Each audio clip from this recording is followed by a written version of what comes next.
Hi, friends. Welcome to another episode of Beyond the Clouds, Edge to Edge Transformation. And speaking of transformation, for the first time, we present in front of you the Harry Potter of the electronic design automation industry. I'm still waiting for our friend Mark Zuckerberg to release a good version of the metaverse so we can actually play Quidditch in cyberspace. Harry, tell us a little bit about yourself. You have a very colorful history indeed. All right. Well, so I actually started my engineering career at TI as an ASIC and a PCB designer. You know what was interesting during that period was that there really wasn't EDA like we think of it today. In fact, all the big companies had their own EDA. And I moved from doing ASICs to doing EDA, and I loved it. One of the things is that you could work on a chip. It might take you 3 years. You could work on something of equal complexity in terms of a software tool, in like 6 months. so I love that kind of transformation. I then left TI, went to work for a mini supercomputer company known as Convex Computer here in Richardson, Texas. And one of the things I loved about working at a startup is that you get to do everything. You're not pigeonholed to one thing. And again, I was working on design automation tools. I worked on, for example, fault simulators, clock tree synthesis, power analysis, and probably most important was equivalence checking. Okay, now this is in the early 90s. There were no commercial tools in equivalence checking. And by 1991, we at Convex had completely given up, basically given up gate level simulation. Just a handful of simulations were done. Why is this important? Well, back at that point in time, if you were doing RTL design and then you synthesized it into gates, you had to run the regression suite on both the gate level model and the RTL, and it was just, just took forever. So anyway, I still have my passion for formal technology. During that period in time, Chrysalis came out, I think in the mid 1990s, Chrysalis symbolic design. Verplex introduced their equivalence checker in the late 1990s, and they asked me to join their technical advisory board. So I worked with them for quite some time. Also at Convex and HP, Convex was acquired by HP. And during that period, I got interested in assertion-based techniques. In fact, I was inspired by a paper that was published at DAC by Digital Equipment Corporation, DEC. And the name of this, I love this paper. The name of this paper was, "I'm done simulating, now what?" And this is where they introduced this concept. They didn't call it assertions, but they actually introduced concepts of assertions and functional coverage, which was really inspiring paper. Also during this period, I was evaluating formal tools that were coming out, formal property checkers, and they were kind of baby tools at this point in time. Problem was, every single one of these tools had their own proprietary property language. Which meant, and by the way, we were putting assertions in our design for simulation predominantly. But if I went to evaluate these tools, I'd have to go rewrite thousands of assertions. So that inspired me to create the OVL, the Open Verification Library. And the reason it was useful is that with the library, I then could, it basically introduced a level of hierarchy, abstraction essentially, where I could go put the appropriate assertion in the library, and all of a sudden thousands of assertions would work with these tools, and I wouldn't have to recode all the designs. Okay, we donated the OVL to Accellera. That became a standard that they were working on. So fast forward in time, I joined Verplex as their chief scientist at that point in time, moved to Jasper after that, and then I moved over to mentor Siemens as chief scientist of functional verification. I guess I should mention some other things. Along the way, I was on the technical advisory board at Nexop, which was a small startup that did assertion synthesis. And for a period of time, I was on the technical advisory board for Cypress Semiconductor before they were acquired by Infineon.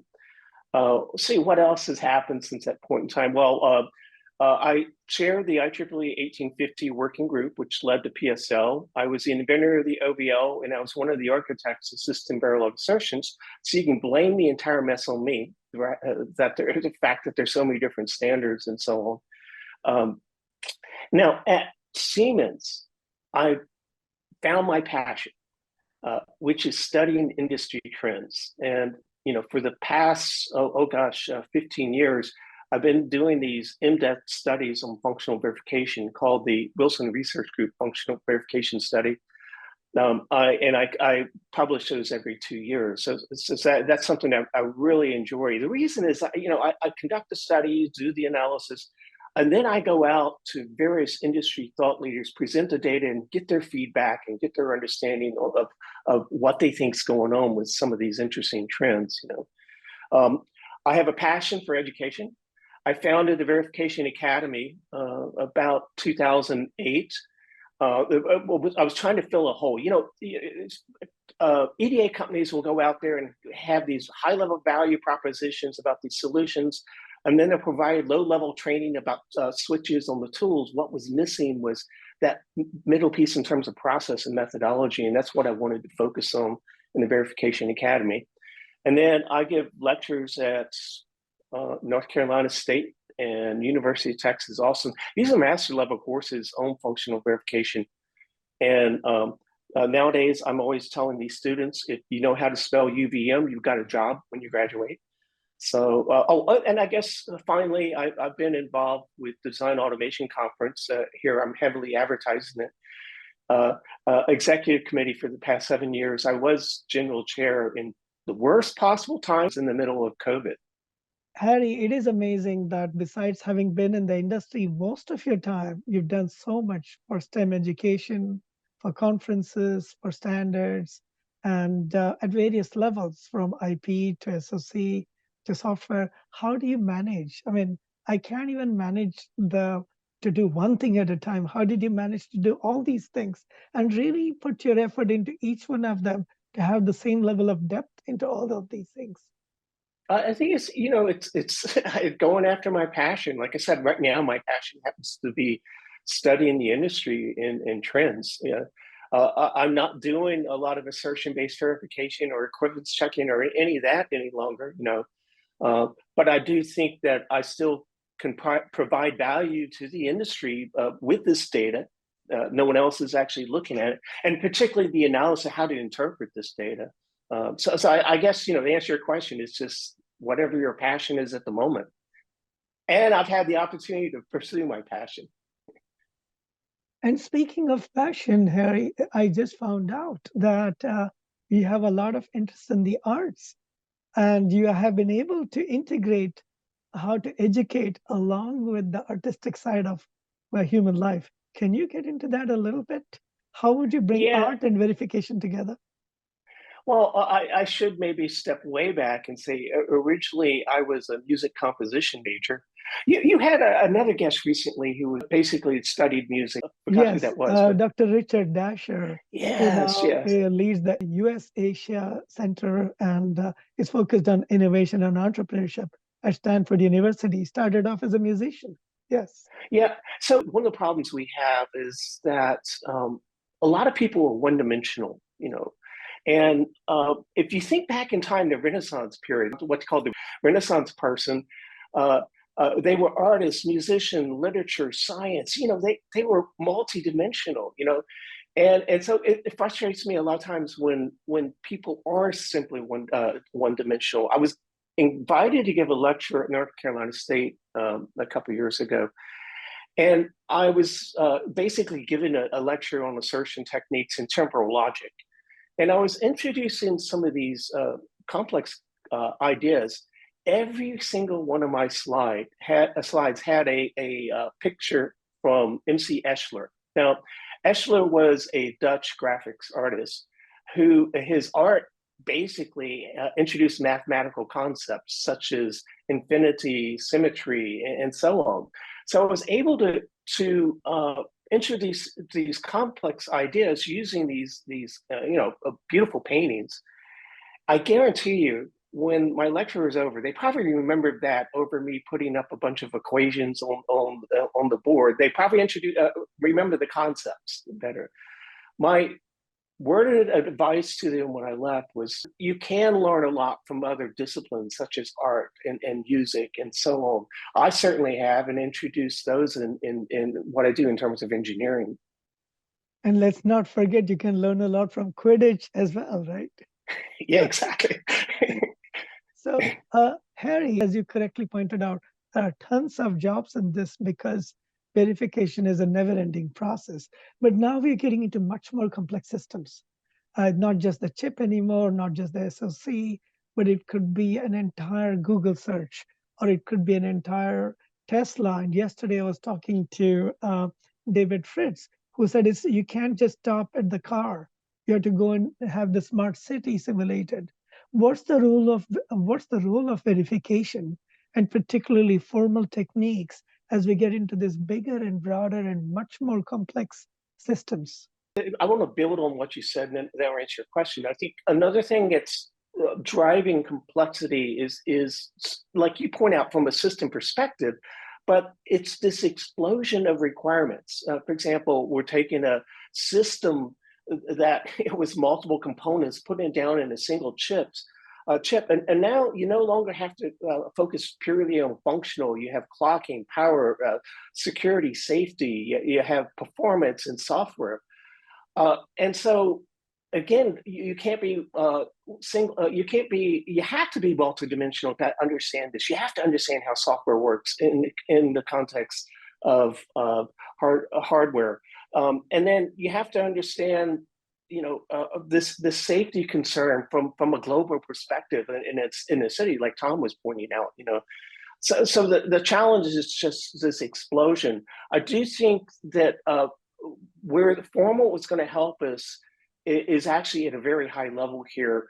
We're verifying basically from a system perspective the interaction of these various components at a very high level. And now that's different than when you refine it down and actually get down into the silicon. We have all these techniques. We have state explosion problems and techniques we have to use to go address that. But still, you can certainly do high-level models of the interaction of these components and flush out certain issues. What I find amazing about you, Harry, besides your technical excellence, you have shown that it is possible to work with a whole range of people and keep your calm. I don't know how you do that. From Catherine Cranen at one end to Wally Rines at Texas Instruments. You've also worked with TJ Rogers at Cypress Semi. How do you maintain your cool when you're among some of these amazing people? So amazing people, amazing personalities, but the bottom line is I've learned so much from every one of these people. Catherine, there was so much I learned from Wally too, and a different perspective. So I look at it, that what is it I'm getting out of this? It truly is a gift. There's certain personalities. Sometimes it's frustrating to work with some people, particularly really smart people, can be real frustrating to work with. But the bottom line is that I have taken away so many great ideas and learned so much from working with these good people. So I guess it's really, I've been blessed to have had the opportunity to work with these amazing people. Yeah, and also amazing companies. I did not know that Texas Instruments used to churn out chips in 6 months when the rest of the industry would take a couple of years. How did they do that in the early part of your career? Well, perhaps they were smaller chips, So, you think of it. I mean, we talk about trends and stuff like that. When you go from 5 nanometers down to 2 nanometers in terms of design, the projection is as a 55% increase in the actual development life cycle. So that certainly is contributing to the complexity nowadays. They were simpler chips. I will mention what was interesting when I was on the technical advisory board at Cypress Semiconductor.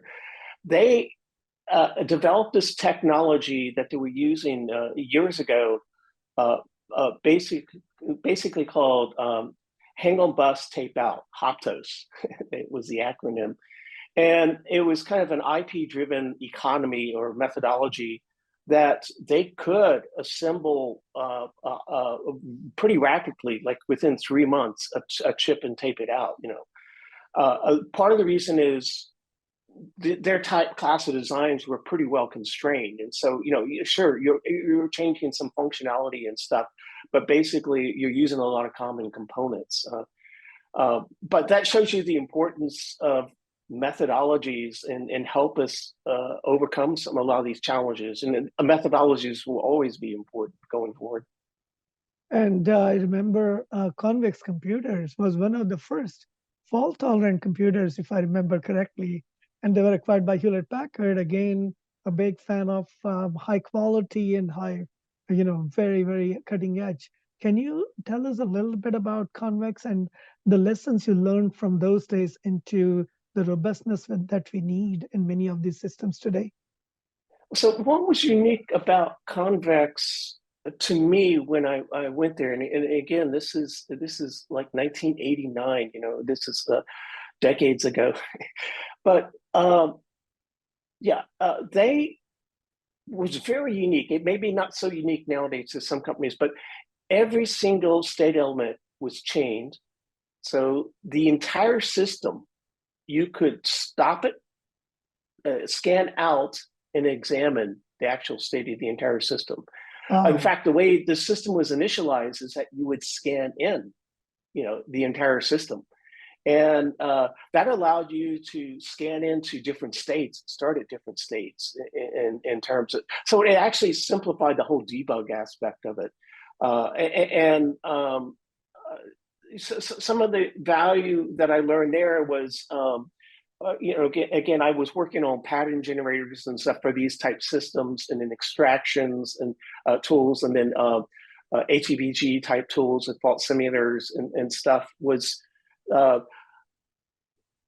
when you have something that huge, we learned very quickly that you can't do a single scan chain.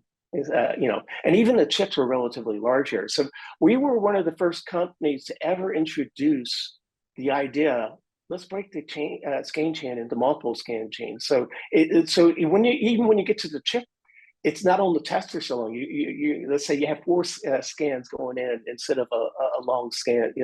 There was just such an inspiration with a simple idea that a lot of technology and a lot of techniques basically we developed that didn't exist. So again, I think it was an opportunity, working on something different, something new, something no one else had done, and then all these new ideas came out from it.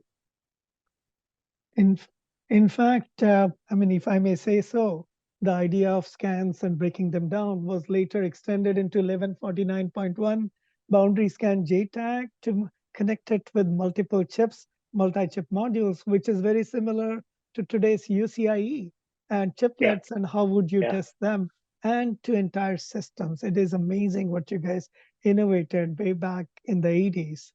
And speaking of which, there's innovation all along. When formal verification was attempted for the nth time by a young man called Vigyan Singhal, nobody believed. Tempest Fugit was the original name of the company. Nobody believed, not even me, that it would become reality someday. It was tough, and we didn't have the compute power. And you came in as one of their chief scientists. What was the journey like from this theoretical idea of theorem proving formal techniques into reality today, which is now people won't dare to tape out without formally verifying some of their IP? What is it like? The inspiration of having to work with somebody like Vigyan. By the way, I met Vigyan when he was I finished up his PhD at Berkeley. His research was in sequential equivalence checking. Again, my passion is equivalence checking. I first met him when he was working at Cadence Berkeley Labs on basically an idea of equivalence checker, combinatorial equivalence checker for them. And so we hit it off, and to me, it was kind of a dream come true to have the opportunity to work with somebody like him when Jasper came around. But again, every technology has its own inherent limitations. Simulation experiences a time explosion problem. formal experiences the state explosion problem. And so we have to figure out techniques to get around that. In simulation, we quite often identify corner cases, and then we randomly go through the state space, since we can't actually simulate every possible combination. Formal, when you get into advanced formal, particularly like what Vegan has been pushing, that requires methodology. There's an inherent limitation on all these formal techniques. That's the state explosion problem. And Vegan recognized very early on that to get over that, we are going to have to introduce some advanced techniques in terms of abstractions and so on. The beautiful thing that he has done, in my mind, is that he's done it in such a way that it's repeatable. I can take these concepts almost like patterns. Basically property patterns. You can think of that and apply it here, but apply the same concept on a different type of design. So it's just having the opportunity to work with so many great people like Vegan. Wow, I did not know that you could actually have formal yet repeatable verification, which means you could actually replicate situations and debug much quicker, much more systematically, I would think, isn't it? Well, if I go from design A to design B, and they have a similar characteristic in terms of what I want to prove, and I've already worked out a lot of the more advanced techniques they're going to use to address the state explosion problem, I've learned that bag of tricks. Now, I do have to go custom put them into B, but I'm not starting from scratch. I realized this technique that I used over here would be applicable over on this new design. Yeah. Now, given that the state space explosion is a real issue and verification is not going to get any easier as we get into more complex with more specs and much larger systems, do you see a role for artificial intelligence, maybe generative AI and other things, or is it just hype? Oh, I definitely see a role for it. Again, first you got to crawl, walk, and run, and we're certainly at a crawl stage at the moment. AI is being successfully used in a lot of tools. Going back to formal, formal a lot of times you had to go figure out which is the best engine to apply for this particular design. So AI is actually helping out in that sense. That's happening under the hood. Now, I think of AI in a couple ways. There's technology that's under the hood, so that's inside, and then there's technology around. I personally believe, AI under the hood is going to improve the performance of these tools, but I think the real value is out of ways when you start going around and across tools, optimizing the flow. That's, to me, the bigger opportunity. And as we get into larger and larger systems, do you see digital twins and autonomous systems verifying, designing these things and how they can help? How realistic is it to be able to simulate, emulate, or twin these systems? Well, if you really go way back, the history of digital twins, it was for the Apollo program, right? And they recognized very early on if there was a problem up in space, they needed some way to actually replicate that problem on Earth, and they did. And that again, kind of crawl, walk, and run. Those were baby steps, but that's where the idea of digital twins came in, and they were successful. Now, granted, we have much more complicated systems, but I don't see how we can do this without digital twins. We have to understand the interplay, the interaction of all these, the environment, the design, the life cycle of the design, and be able to optimize. The only way we can do this, in my mind, is digital twins. Where do you see humanity going with all this proliferation of technology? Are we going to lose our humanness? Or how can we use all this technology to be more human? Well, so this is a very serious question, but similar type questions were raised during various industrial revolutions. It's like, oh, you're going to displace, all these people. It turns out that isn't exactly what happened. Uh, the workforce went on to do other things. Similar things will happen in terms of AI. Now, my concern about AI is that it's easy to bias these models in many respects. For example, if I'm doing something on women's health issues and I have predominantly men answering the questions, for the model, there's inherent bias in that. There's many types of biases that occur. So the whole ethical thing is something I think that needs to be discussed. In fact, I've always wanted to have a panel at DAC that talked about the ethical aspect of AI and building these models. At conferences like DAC, Design Automation Conference, and standards bodies like Accellera and IEEE, it is important to get everybody's opinions heard and also not just be academic, but bring in the students and professors, but also the industry. Where do you see the role of these organizations as they expand into from basic and pure research all the way to industrial systems with ethics in an unbiased and inclusive way? How is it possible to bring all these things together going forward? Well, I do think it's possible. I know that even putting together a program for something as complex as DAC, we have to consciously, right up front, make sure that we're not building inherent biases into the program, right?